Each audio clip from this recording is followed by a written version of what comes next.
this live now? Well, I guess we are live now.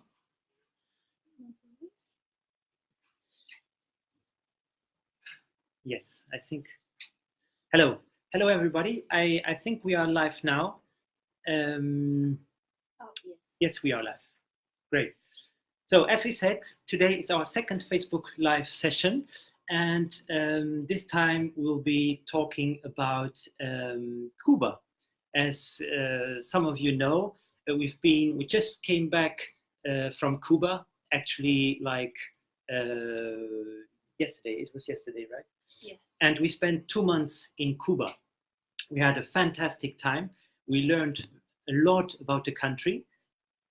Yes, and about Cubans, about Cuban food, about the habits of Cubans, and what else? It was very nice. So Monica joined. Monica is somebody that gave us some tips about Cuba. Thank you. The plug worked fine. So this is one of the things that people, we had questions we were asking Monica. How did she do with plugs? Because it's Central America, and we couldn't find anywhere if it was the European system, the American, or the British. Eventually, it ends up being very easy because most of the houses or hotels have the 3 systems, sometimes even in the same room, yeah. or even or the same plug. In the same plug, yeah. So it was actually in 2 months, I think we just had one room in one casa where we didn't have electricity, the plug that we needed, and we in the other room next door was the plug we needed. But let's maybe tell what we did in those 2 months where we start. We had the fortune. We had the fortune to start the 2 months with the way we travel and the way we travel that we most like by motorcycle. Yes. So we joined Edelweiss on a motorbike tour throughout the island. So you can even see here on the map what we did. So yeah, that's what we did. This is the island of Cuba. We started in Havana. We went to with the motorbike to Vinales. Later on, we are going to show you a little bit some photos about this area. It was one of the highlights. We loved it. The landscape is beautiful, beautiful. Something unique. And then from there we went to Trinidad and Cienfuegos, are probably the most beautiful cities of Cuba. From then we went a little bit further on to the Bay of Pigs, which you probably know because of the Bay of Pig invasion. So yes, the missile crisis with the US. From there, Trinidad and Cienfuegos were here. Then we went to the beach. We had a lovely time in the Caribbean Sea, in some of the most beautiful keys of Cuba. Keys are like small islands where there is almost just sand and very little land, some mangroves, and some hotels as well. Beautiful sea, though. From there, all the way along the sea to Varadero, and then back to Havana. This was the tour we did. So we did Edelweiss. It was 10 days, and it didn't start the best way for us, unfortunately. Well, yeah, the thing was, we met the group. We met our motorcycles, beautiful motorcycles, as you will discover further on. We will share some images and some videos with you guys. And so as people step in, don't hesitate to ask questions on the chat. We will be checking the chat, so we will try to answer the questions on the way. So yeah, these 10 days we met a very nice group of people, very enthusiastic motorcyclists, tour leaders, amazing tour leaders, Domenico, hi Domenico, and Chris and Anivar. Chris and is a very knowledgeable person about Cuba. He has a lot of experience traveling in Cuba, has written a couple of books or even more about Cuba. So travel guides as well about Cuba. And we dared to ask him if he would like to contribute to the next issue of Diaries of, and we are very proud and happy to say that Chris has accepted. So he's going to write an article with his fabulous experiences, hilarious experiences he has had in Cuba. So we look forward to sharing that with you. But what we were saying, the trip didn't start the best way for us, unfortunately. On the first day of our motorbike trip, we had a small accident. It wasn't serious for us. The helmet got a little bit scratched. I hit with the head on the, because we fell. So what happened, we hit a dog. It was unexpected. We were going through a village. We are aware that animals, especially dogs, are curious. They bark, they come to us. George was driving very slowly, but still we did not manage to avoid the poor animal, and we hit him and we fell. I hit with my head on the ground, but it wasn't serious for us. George is having some trouble with the hip.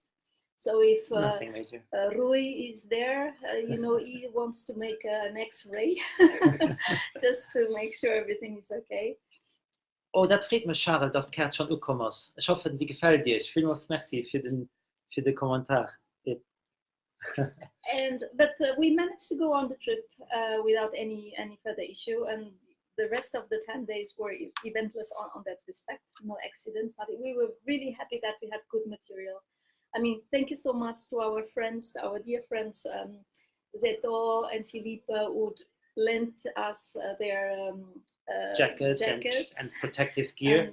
And the helmet suffered, but we are so happy that we have a good helmet. So thank you, Nex, for this excellent material that you do, because it really was... These are brand new helmets. Well, not so brand new anymore because they had been scratched, but these are nice modular helmets. They are very comfortable. We rode almost 2,000 kilometers now with them in Cuba. Hot weather, of course, but it was lovely, lovely, lovely. So after the 2 months in Cuba, the last days were also not very nice. I'm just speaking now first about the not so nice things that happened. Afterwards come the good things. It is that I got sick, and unfortunately I had to go to hospital. And so this was an experience in itself, to go to a hospital in Cuba. As we know, it's not a very rich country, and we were a little bit anxious about going to a hospital. And when we entered the place and we saw how poor and simple and also not so clean, we were a little bit afraid of what was going to happen. But everything happened. I think we can say that the people compensate for the lack of technology or the lack of infrastructures. I can say I had 3 doctors taking care of me. They were discussing about among themselves what could be the problem that I had. I felt in good hands, and the nurses, every time a nurse passed by, she would touch me and ask me how I was, and this made me really feel cared for. It was nevertheless a positive experience after all. So there we are already at the best side of Cuba, which is the Cubans, the people. We were amazed by the encounters we had in Cuba.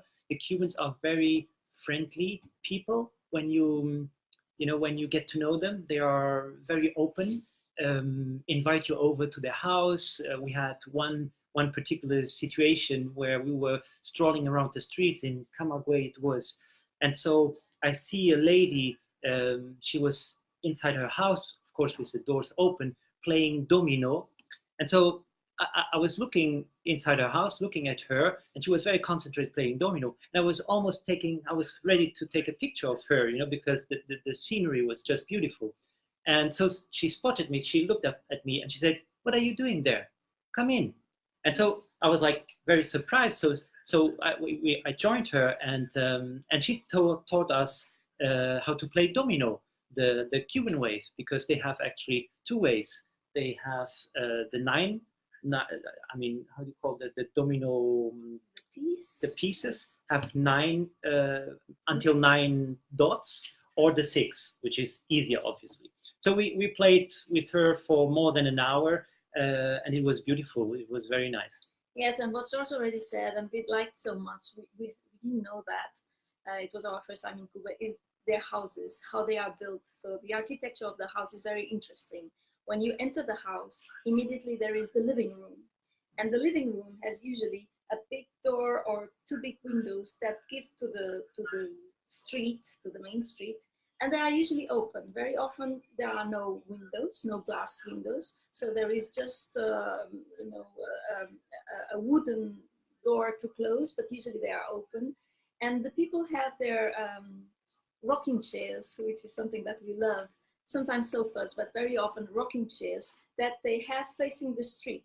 So not facing TV like we usually have, but facing the street. And they sit there and they look at what is happening on the street, because life in Cuba happens mainly on the street, not inside. So this was one of the things that we really liked about the houses. And I think George now is showing some photos of Havana. Well, you have, of course, Havana, you have all these beautiful old-timer cars. This, of course, makes all the charm of Havana. Also the noise, but of course the charm. I mean, they are very colorful and beautiful. Then you have the Malecon, the beautiful street on the side of the sea. But I wanted to show you the lady, Josefina is her name, with whom we played domino. So she was not the first lady that we met, the only lady that we met who had been a guerrilla fighter with Fidel and the group in the Sierra Maestro. So we met many people still from that time. So the revolution is very present still. It's no wonder that it's still there's still so much propaganda about the revolution. 60 years after it happened, you still see everywhere not postcards, signs and big ads or written text about the revolution, quotes, a lot of quotes from Fidel, from Che, from all these revolutionaries. So the revolution is very, very present, basically in every town. It's something we notice as well, is that in Cuba, the revolution has become also a source of tourism income. So there are many museums dedicated to the revolution. There are hikes in the Sierra Maestro, where Fidel and the fighters were all planning the revolution. It's possible to hike over there and to see the infrastructures still there. And what else? There is the Granma. We learned that Granma is the boat that Fidel used to come from Mexico with the more or less 80 fighters to invade and to get rid of Batista's regime. And so that boat, it's very funny because when Che Guevara used to say that they didn't land when they came with the Grandpa, they shipwrecked because it was a disaster. But the Granma is today in the main square of Central Havana, in one of the main squares of Central Havana, so it can be visited. And so it's another source of for tourism. And so talking about tourism, how is it, we get that question every now and then, how is it to travel as an independent traveler in Cuba? So we said that the first 10 days we were in this group with the motorcycles, but then we traveled independently with our backpacks. We have to say the tourism infrastructures in Cuba are very much focused on tour operators and group tourism, I would say. Nevertheless, there is a whole system and a whole option of stayings with the locals. So the casa particulares, where you can sleep with the locals inside their house.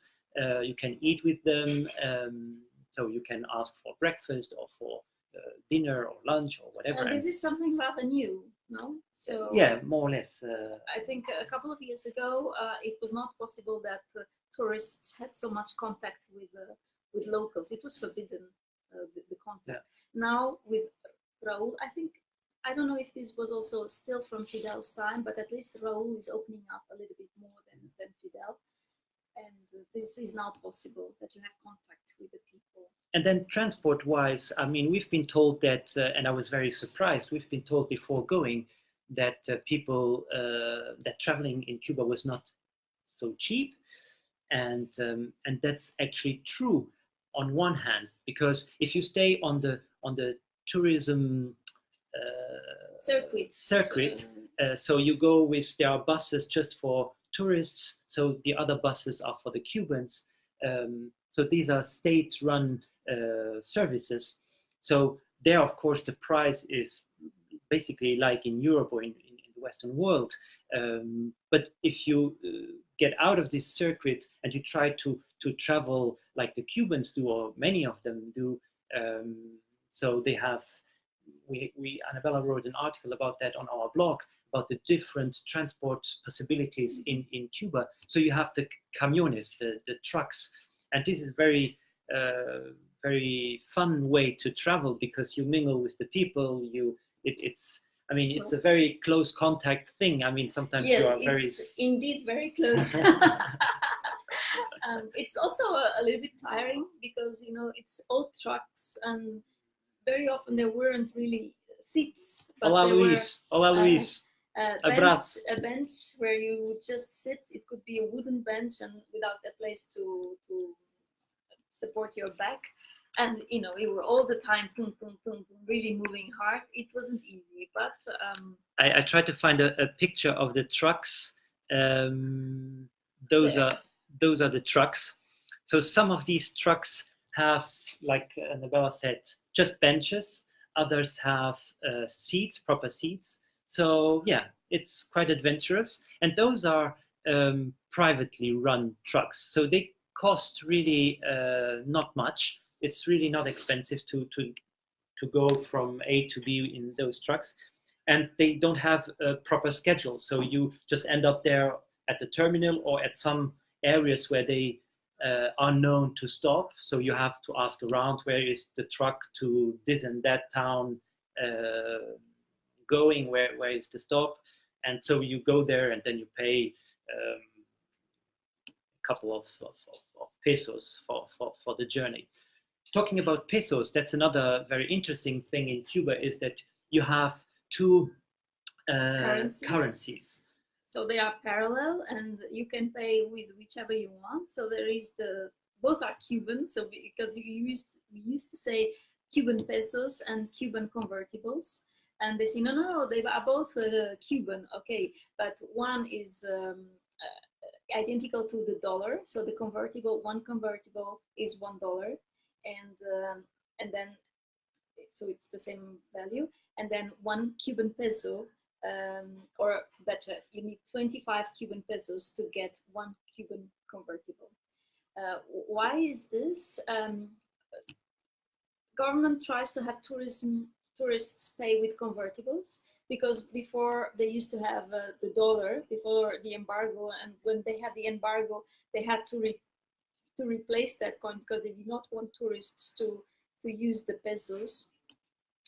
So they try to have you stay on the convertible currency, but no one prevents you from exchanging your convertibles into Cuban pesos. And we did it because when you are on the street and you want to eat street food, or when you want to take the trucks, as George showed you, then you need to have these Cuban, and then you see the difference is really big, because sometimes we looked at the menu and we couldn't figure out if the price was in one or in the other, because he said, if it is convertible, it's a little bit expensive, but if it is peso, it's a little bit too cheap. So what was it? We always had to ask, taking the risk, of course, that sometimes they try to take advantage of you not knowing about the currencies. But I think after 1 week or after 2 weeks, we found our way and we understood how it worked. So it was fine. I think we have some coins that we could show, but of course we don't have them here. I think George has got a photo. So let me see.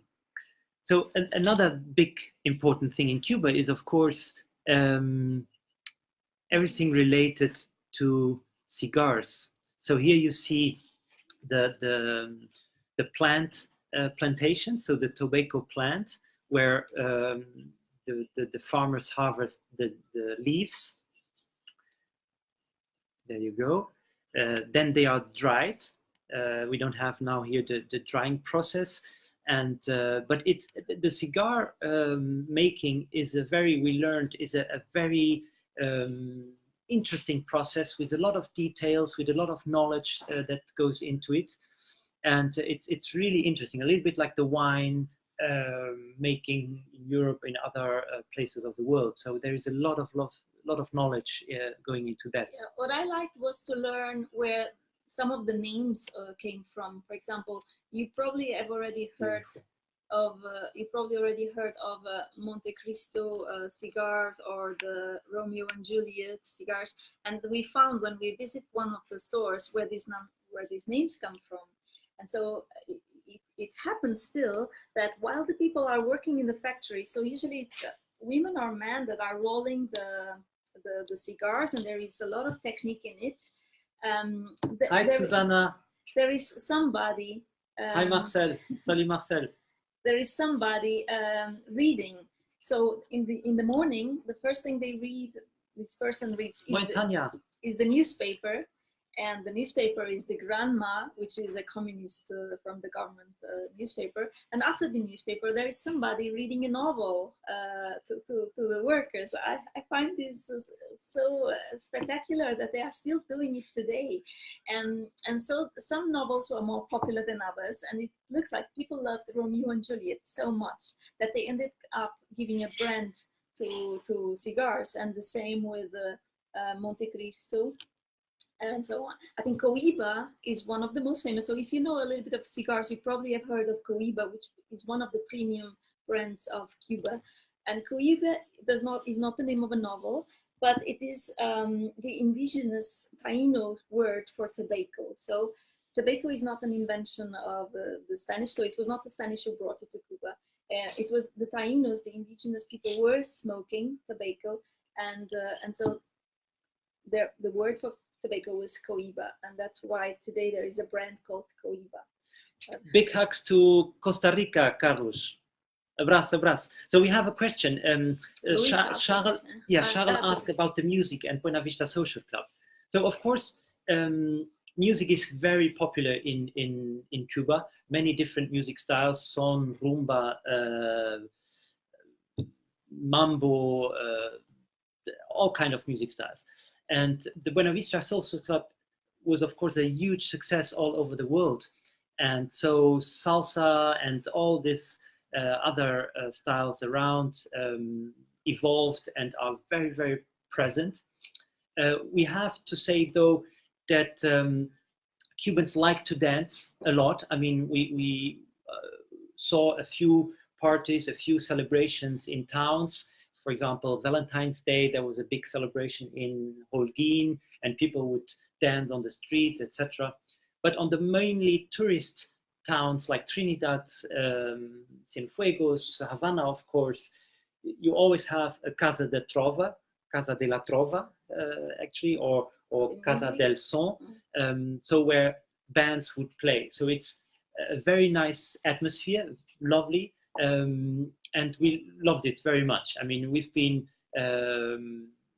enjoying the music a lot. Yes. We met also a classic musician, who now actually is more into jazz. So jazz is also very, very big in Cuba.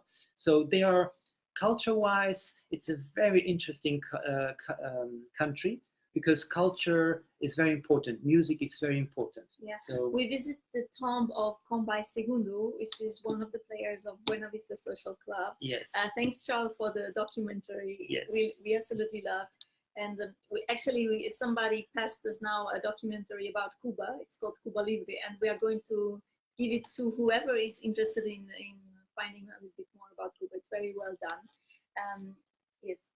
Luis asked about the colorful trucks. So the colorful trucks, as we said, are the trucks. So it's a public transport system, but it's private. So it's not from the state, but it's private people that run these trucks. And so this is the alternative way to travel around Cuba. So it's the Cubans basically move around in these trucks, but also in the old timers when they get like 6 people together and share a ride, so it's less expensive. Then So, yeah, then they also have. Do we have the piscicorre here? I don't know. No. Then they have also other cars that are a little bit bigger. I would say like a van in our conception, and where 15 people fit in. Yeah, but I don't know if the question is why are there so many old cars in Cuba? The thing is, these were cars from the 50s, and once the revolution happened, there came immediately the US embargo. So there was no way of importing more cars. So Hi, Martin. People had to keep these cars. It's not like they are collection people that absolutely want to keep these cars for collection. These are the cars they have, and they have to do with them.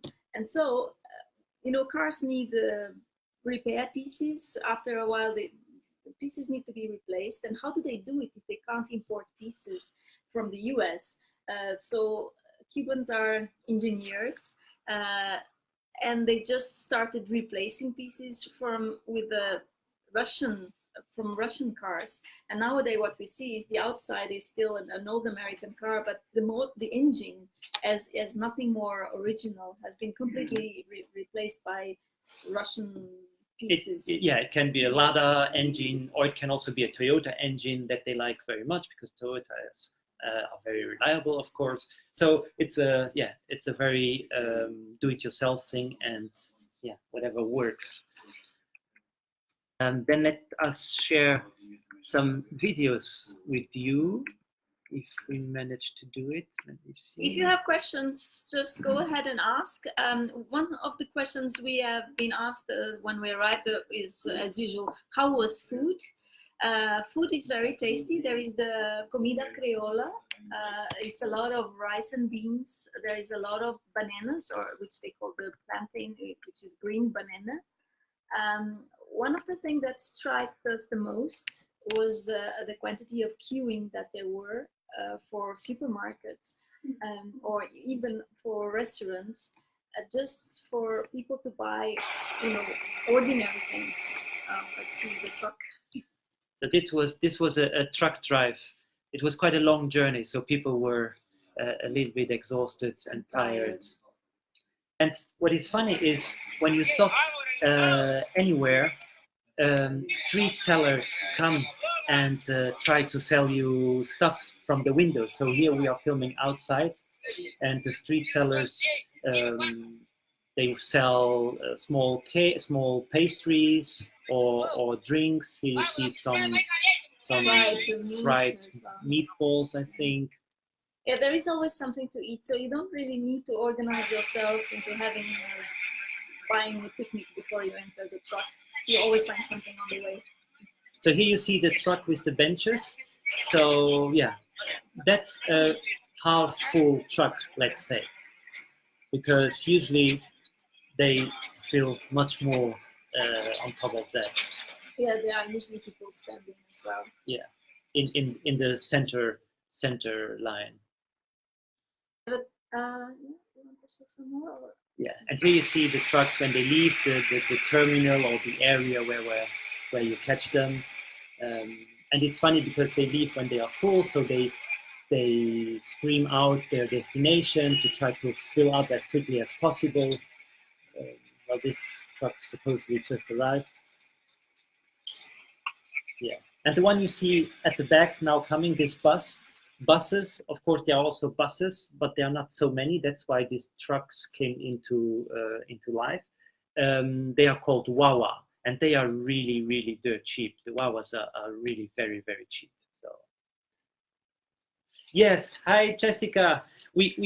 Jessica is a friend of ours, a diariesof contributor as well, and she just spent 2 weeks in Cuba as well, and we just missed each other because communication was not too easy. We also missed Jesse and his father, Jose.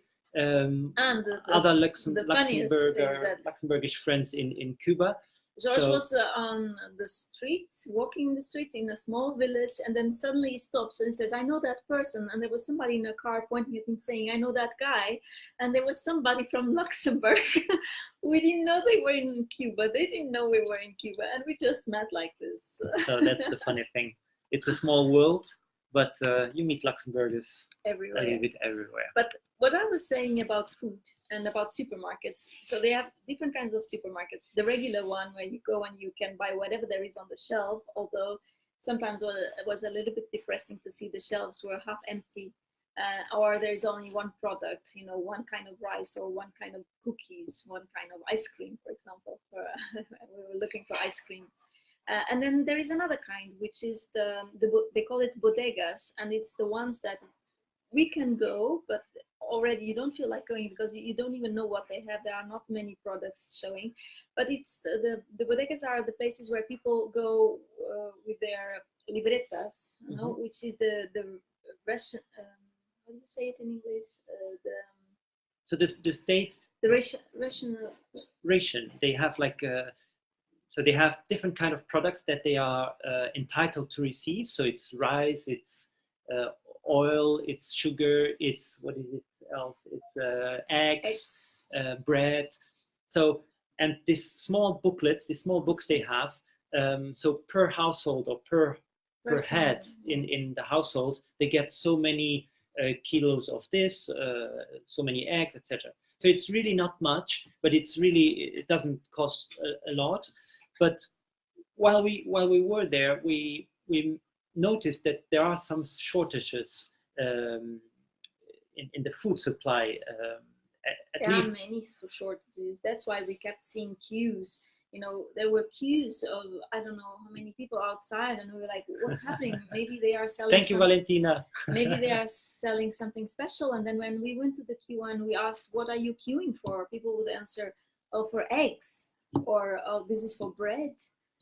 And so we passed through so many bakers, and there was nothing on the shelves. There were no bread, and eventually we were, and you know, sometimes we wanted to go and buy a sandwich, and they would say, "No, we just have ham, or we just have eggs, no bread." We had an occasion when we went to a small restaurant and we asked, "What do you have?" And she was so proud. She was saying, "We have bread." And I mean, it's only now, but it shows the shortage that they are living in. We asked. At a point, we asked people, why do you have this shortage? And so some people were still saying it's the embargo, but the embargo has been going for 60 years, and it hasn't been that they haven't had bread for 60 years. This is something very recent again. Some say it has to do with the problems in Venezuela, that you know, Venezuela is having their own issues, so they are not sending oil, and they are not sending money to Cuba. Others told us that it is because in Havana they are rebuilding a port, and so there are no corn or flour entering the country, and that's why they are not able to do bread. So it was a little bit difficult to find out the real reason why there are all these shortages. And we also found out it was only after maybe 1 month that we had the chance of finding people that were ready to openly criticize the government. The first weeks that we were there, when we talked to people, everybody said, "No, everything is fine." And we could see that things are not fine. You know, when you see a teacher on the streets coming to you, a retired teacher, as we had, coming to us and asking us for a peso, we know things are not right, because, you know, if you worked all your life, you have the right to have a dignified retirement. And if you who were a teacher cannot afford to pay food and you need to ask, then it means things are not totally right. But people were not openly criticizing, and eventually we found out that it was not because they really believed in socialism, but it is because people are really still afraid of criticizing. We had one man. He was 60, and he openly. It was so funny because he was selling some pastéis, you know, some savory pastries, and we love these pastries. So we went to him, and they are with different flavors, and we asked him, what is it filled with? And he said, it's filled with nothing. This is socialism. And we said, oh, wow, we were not expecting that. And eventually he told us, I'm tired of socialism. I want to try something else. And yeah, on the other hand, we met other people that were very, very, that lived the revolution, lived the period before. So, and the good thing about the revolution and about the situation and the things that the state put in place, of course, is free education, it's free healthcare, it's getting rid of criminality. So as a traveler, you feel very safe in Cuba. It's really, and Cubans are, when you get to know them, when you go to their houses, when you speak to them, when you are able to talk to them, for us, it was quite easy because of the Portuguese being so close to the Spanish. So that's really lovely. It's, you get to know them. They are really very tender. They touch you a lot. Touch you a lot. A good feeling. You have the feeling that they immediately want you to feel welcome. Yes, we missed Isabel as well. That's really, maybe at the Malecon we went just past, right? but Luis, he was asking about what time to go there. So you should go after the hurricane season, which is so after November. So the time of the year where we were, January and February, was good. Temperatures are not too high, so it's perfect. Yeah. Although there is still a little bit of wind, so if you want to see the sea at the, super Caribbean Sea without any waves, it's better to go a little bit later. So end of February, we were getting that sea. Yeah. In the beginning, in January, there was still a little bit of wind. But temperatures are very nice, around the Yes. 20s, mid-20s degrees Celsius. And what we experienced, although was there was an exceptional meteorological happening in Havana when we were there. There was a tornado. The last time it happened was like 40 years ago. It's very exceptional. And we were in Havana, and then suddenly there is a very strong wind. We were eating in a small restaurant outside. It was just covered by something very light. And it started heavy rain and wind. And we were like, oh my God, how are we going to get out of here without getting wet? So we had to wait for at least 1 hour until it started getting a little bit better. So we said, let's go now to the casa, or else we will stay here all night. And when we came out of the place where we were and we looked at the road, it was a river. It had transformed into a small river. And so, I was on sandals, so my feet were completely wet anyway. But George was considering if he should take off his boots or go with them and have them completely wet. But what happened was, while I was walking in the water, I lost one of the sandals and it just went with the current. I couldn't find it again. So I had a good excuse to buy new sandals. Yeah, so we have a question from Olivier Morris. Merci dat hij zit. Is it easy to travel in Cuba freely? So we said, yeah, as an independent traveler, it's very easy. You feel very safe. Transport, nevertheless, is usually a challenge, be it because at the beginning, we wanted to rent a car for a couple of days, but cars are really, really expensive. So if you can rent it already from home, it's much better, so you can book it. But the prices are really, really expensive. Why are they so expensive? Because they are state-run. The rental cars are state-run. And there are very little cars. There are few. Yeah. Every time we went to an agency to try to get a car, they would tell us the price, and we're like, oh. And they said, anyway, we don't have any free. Yeah. They are all busy. So we went 3 times to the rental office, and 3 times he said, I have no car at the moment. So yeah, that's why it's not so easy. So if you can rent your car or book your car before, do it. If you can afford it, or if you want to have this flexibility. Yeah. What we met is a lot of bicycle travelers, because cycling in Cuba is very easy because the weather is good. You don't have so many hills. You have a few, but it's okay. And so people either buy a bicycle there and then sell it back or give it to someone. So that's quite an option. Or you do so we talked before about the transport possibilities. So you have the buses, the state-run buses, but you have the ones for the tourists, and you have the ones for the Cubans, which are, of course, much cheaper. The state-run buses for the tourists are comfortable, aircon, etc., but they part always on very tight schedules, and they fill up quickly because there are not so many either. So if you have to plan a trip, if you arrive in one town, just organize yourself and go immediately when you arrive already to the bus office and book your ticket for when you leave, for example. Or you have to go and take the alternative of the public transportation. So it's the Cuban transportation, which is actually private. So private people own these trucks. So you have the trucks, you have the piscicore, which is like vans, etc. So you have different possibilities. But transport is, in fact, the challenge in Cuba, I have to say. You ask about, is 2 weeks enough? We spent 2 months. Yeah, I would like to show again. So if you see, there is like a tour here. There is a sign. This is the tour we did with motorbike, and this was in 10 days. In 10 days, yeah. So it's already, it gives you already a very good idea of the island. And I think really, I think Jessica also was 2 weeks. So I think it's a nice time. Yeah, doable. Doable to have a view of having a little bit of beach, having a little bit of city. Also, I know Jessica went to the mountains also for a hike, so it gives you a good feeling of the island. Of course, we stayed 2 months and we didn't see everything. No. But we're also not running and. Yeah, but 2 weeks, I would say, should be the minimum. Yeah. I think to get a glimpse of the country. Unless if you want just to go to the beach and want to stay somewhere and relax, then you can. Ciao, Luis. You can do a little bit less. But if you want to know a little bit more, then yes, 2 weeks is fine.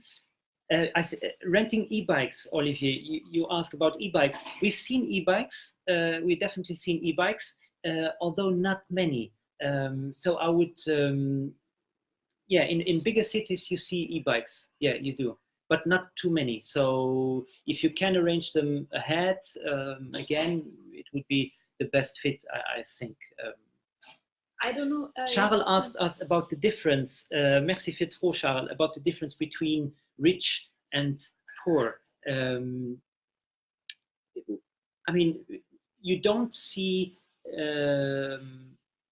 You see street beggars in the street that you see every now and then. Not too much. Not so much. Not so much. Just a little bit. But I mean, the state gives houses to everybody, you know, and gives, as George said, the food. Although it's not enough for an entire month. There is free education and there is free health. I don't think there is such a big Hi Ahmad. A big difference in classes. For example, we did not see Sonia. Very few very expensive cars. Grüezi. Very few expensive cars. So it's not a big.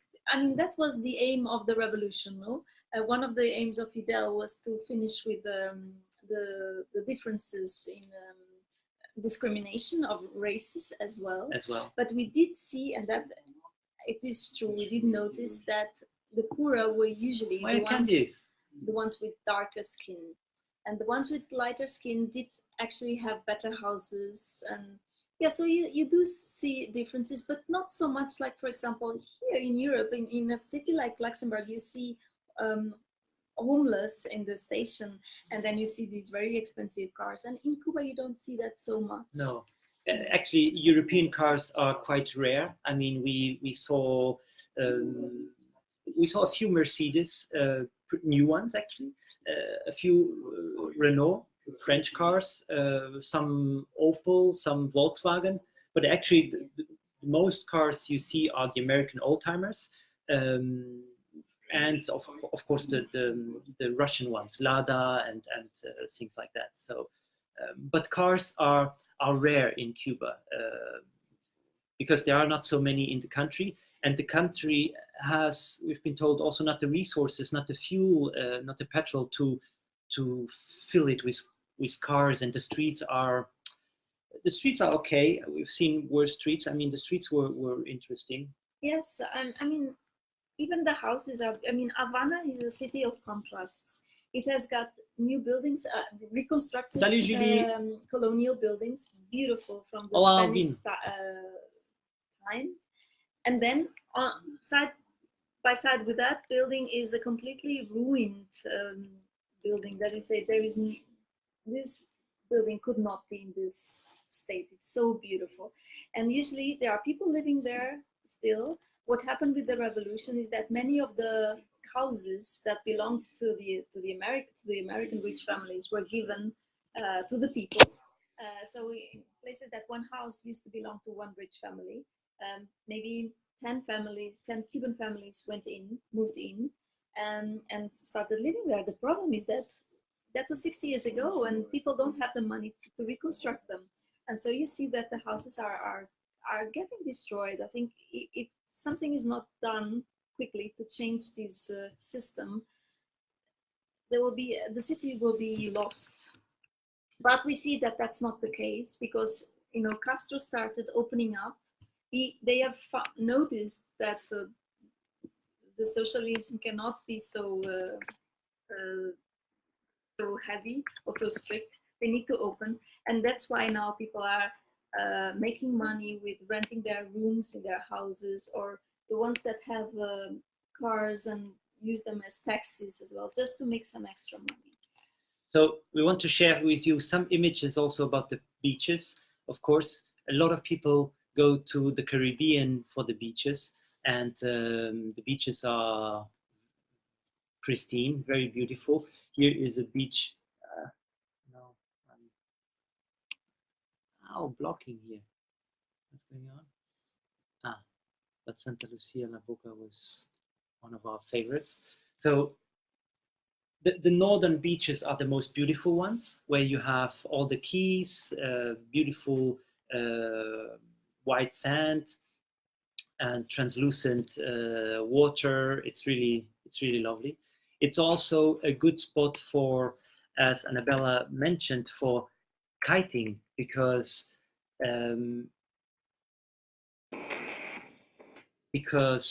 there is some wind every now and then, particularly January, December, November, December, etc. So kiting is getting more and more popular. So that's hola, Monique. Yes, a good question is about if it is good to travel to Cuba with small children. We did see families traveling. Yeah. We even saw families backpacking with small children. Yeah. Cuba is very, very safe. This is, I think, probably the best that revolution achieved, is that there is almost no criminality. You need to know that, for example, a person that kills a cow, cows belong to the government. If you kill a cow because you're hungry and you want to feed your family, you can have 10 years of jail. 10 to 15 years. So we met a family whose older child, so like an 18-year-old boy, was in jail because he killed a cow. So they know that the crime is punished very heavily. So this is one of the good things. You can go wherever you want, that you're safe in Cuba. That's particularly, I would just recommend, I mean, with children, if you have special needs or something, bring it with you, because as we said, the resources, the supermarkets don't have everything that you are used in supermarkets over here. So yeah, I would bring those things with you, and I would also take some care with water, tap water. Yes. So we had some people we met over there that were drinking tap water. We were not drinking tap water. Not drinking, not brushing our teeth with tap water. And even after the problem I had, a doctor were telling me that I shouldn't wash my intimate parts with Cuban water. That's true. And then when I was speaking with the lady where we were staying in our casa particular, she said it's a problem for women in Cuba, especially from that region in the eastern side of Cuba. Water is so bad that they have many infections, so they avoid Cuba even for washing. Yeah, it's almost, Cuban beaches are almost like Burscheid Plage in Luxembourg. Olivier. But yeah, Franco, thank you for stepping in. How can someone be hungry in lovely Cuba? It's true. It's a very nice society. The community, I mean, the Cubans, we felt so welcomed in Cuba. But nevertheless, the people were telling us that there were shortages of some foods. Also, probably, I don't know, but probably because a lot of things go to the restaurants and to the hotels, and then, you know, for the people to go to the market to buy their vegetables and fruits, sometimes things take a little bit more time. I mean, we didn't see people suffer from hunger. No, starving. we That's didn't nothing. have people. I mean, I don't know if you know, in the 90s, Cuba was going through the special period, which was a period of hunger, among other things. Stephanie. And it was when the Union Soviet collapsed, and so Cuba lost the Russian support. And at that time, yes, there was hunger. What people are telling us now is that there is a new special period approaching because of the Venezuelan crisis. You know, if they lose the support now from Venezuela as it's happening, I don't know if that's the reason, but I can guarantee we saw shortages. We saw people queuing for things that they told us it didn't happen for a long time. So they are saying we are coming back to the 90s, to the special period. This was one of our street foods we love the most. Oh, it's so good. It's pan con lechon, delicious. So it's piglet, roasted piglet, yes, on the bread with a small salsa. We loved it. But not only that, the fruits. Pan con huevos. So bread with tortillas or fried eggs.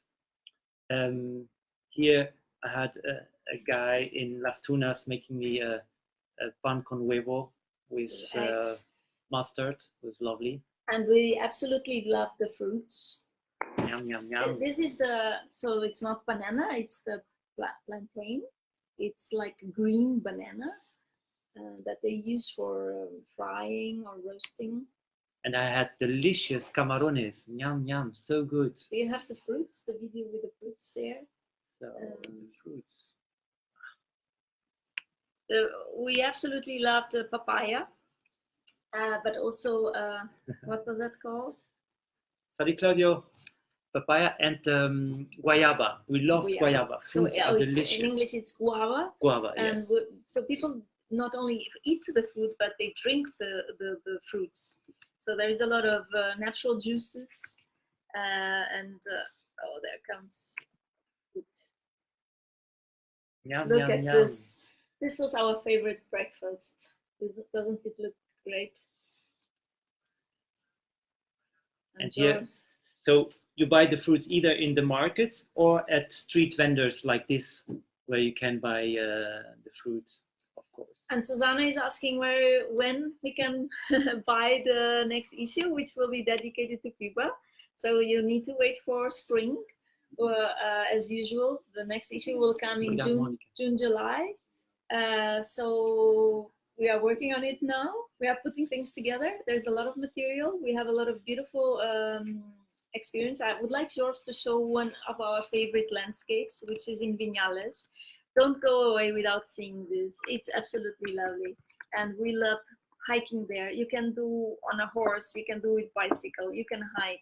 It is just this, they're called mogotes, and it's a special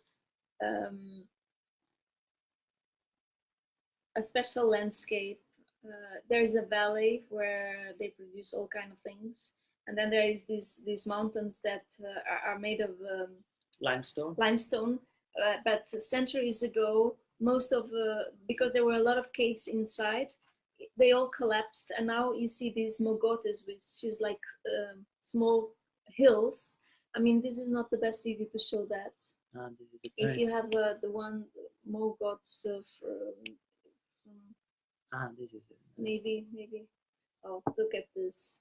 I mean, with all the palm trees, and then the valley, and then these mountains. We saw climbers.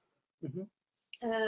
There is also a possibility to climb some of the walls of these mogotes.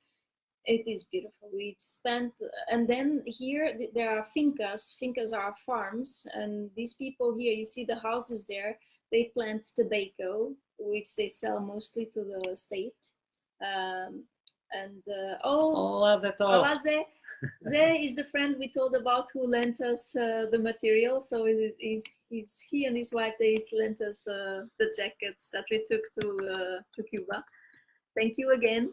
We are soon going to see you to give them back to you. And yeah. So people go to Cuba, of course, for the music.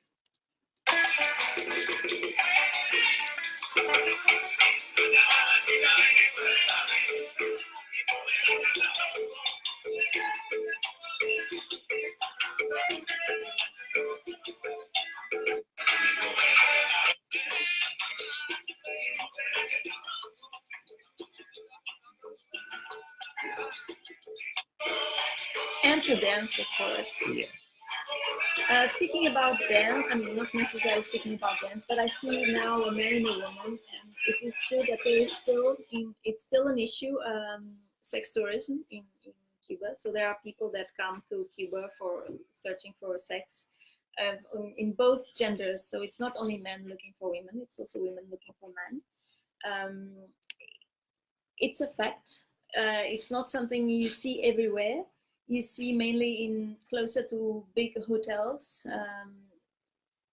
but it's very discreet, I would say. Mm-hmm. I mean, if you know about it, you notice, but it's not something that is offensive to children, for example. It's not something that you would openly see. Yeah, did we dance? I mean, we went to a few casas de la trova, as you just saw here in the video of Santiago, and it was lovely. I mean, the atmosphere was brilliant, but as we are not very much of dancers, we skipped that part. So I was behind the camera most of the time, and Anabela was sipping mojitos and things like that. No, actually, when we were in Argentina, we had tango dance classes, and this time we also thought about having salsa classes, but I didn't have the right shoes. Is this an excuse? I think it's an excuse. Can you imagine dancing with hiking boots? It's really not comfortable, and so it was because of logistics we skipped it this time. Yeah, Did you dance? Did you dance, Jessica? Did you take a class? I don't know if you have any other questions, something else that you would like to know about Cuba. I don't know if we mentioned all the things that we wanted to tell you. I just would love to wrap up because we are already 1 hour into it. I just love to wrap up saying the places that we loved the most. I mean, on the western part, Viñales, we just showed you the mountains. That area is really special. You have the tobacco, you have the small mountains. You can hike, you can climb, you can. There is a zip line, a very long cable that you can let yourself go over the valley. There are many activities, horse riding, of course.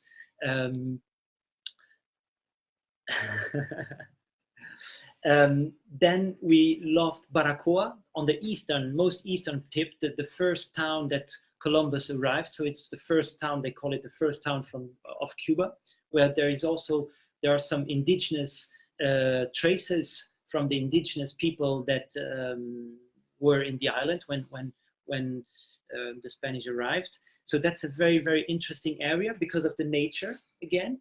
There are some natural reserves and parks that are really wonderful. Because of the food as well. Oh, food there. Food George is delicious was completely crazy about it because they cook with coconut milk.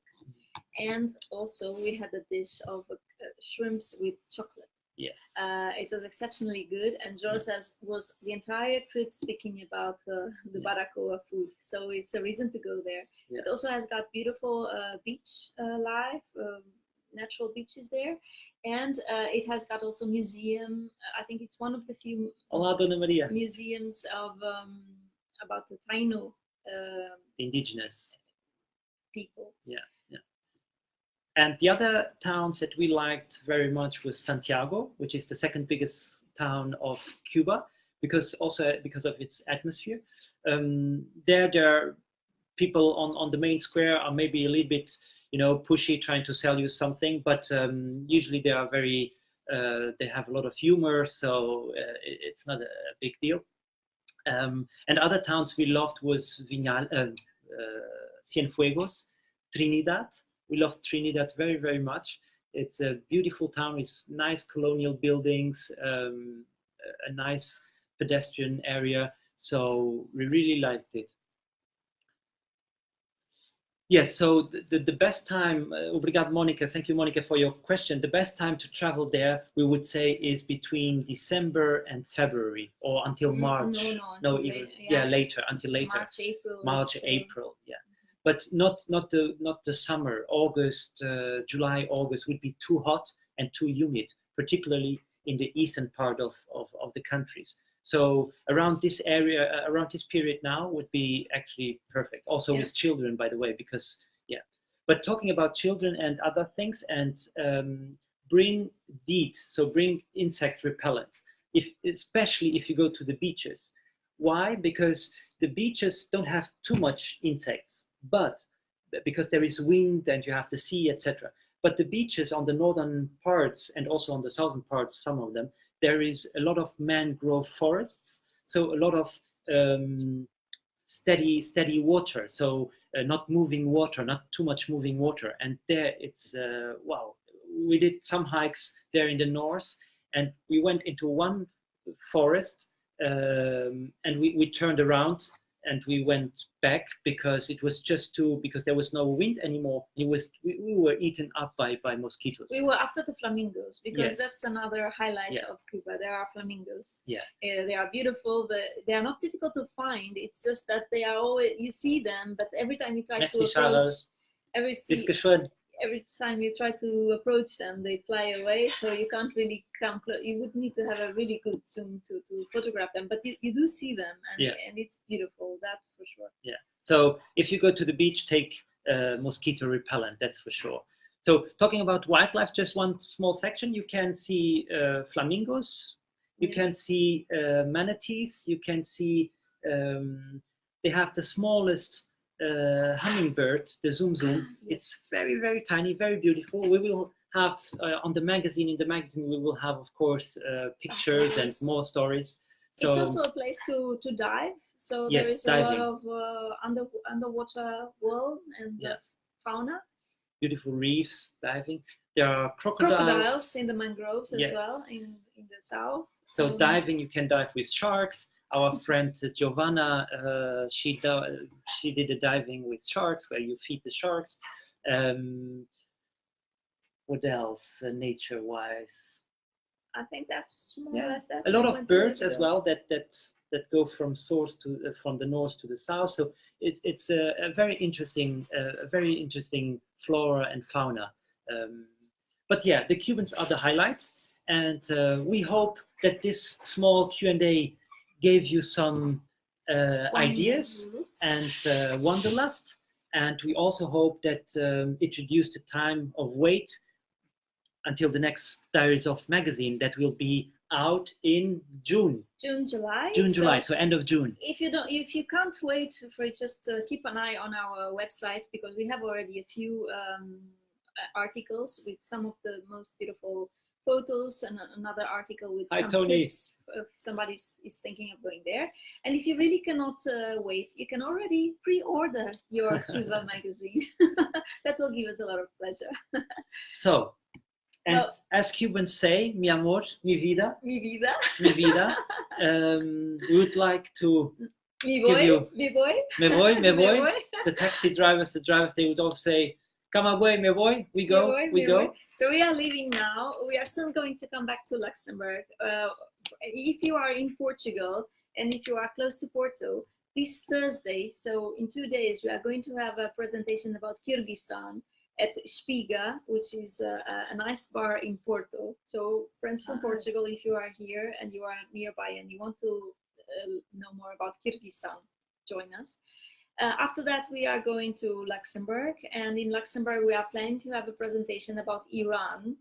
So keep an eye on our Facebook or on the newsletter, because we are going to let you know when that's going to happen. Yes. And where.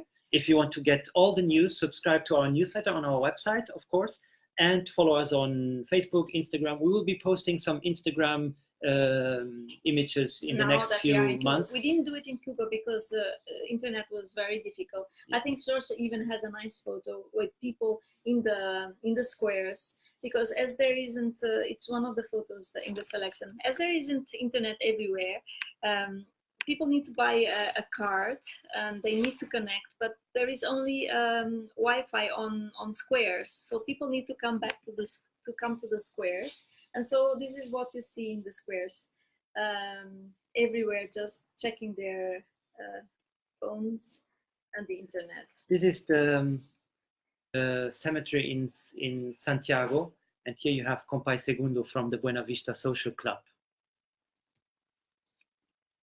And here the one Fidel's tomb. People dancing, music, dancing in the streets. This is one of the indigenous Hatue, one of the indigenous leaders. People say he was the first revolutionary because he was the first one that rebelled against the Spanish. Yeah, and Anabela in the bush hiking up El Yunque mountain. Yes, and the revolution is everywhere. Very present, no?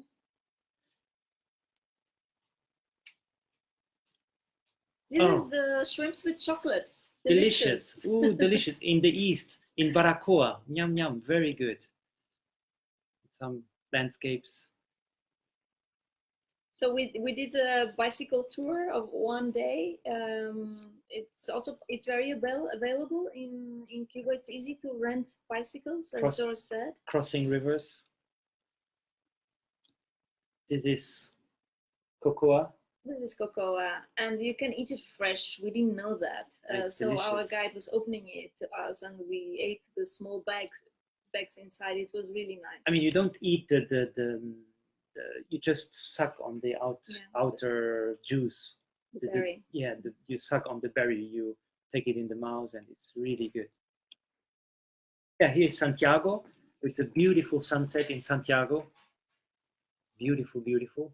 And there we have Fidel. Yeah, this is the kind of propaganda you see it everywhere on the streets.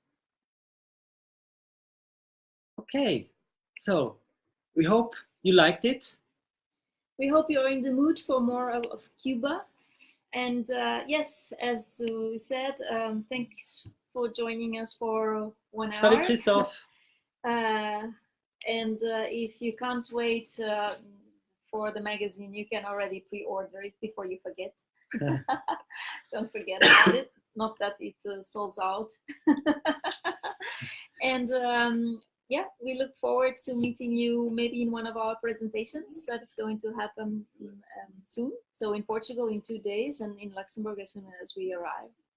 Thank you, guys. So thanks for joining. See you next time. See you next time. Bye-bye. Bye-bye. Mi vida. Me voy. Mi amor.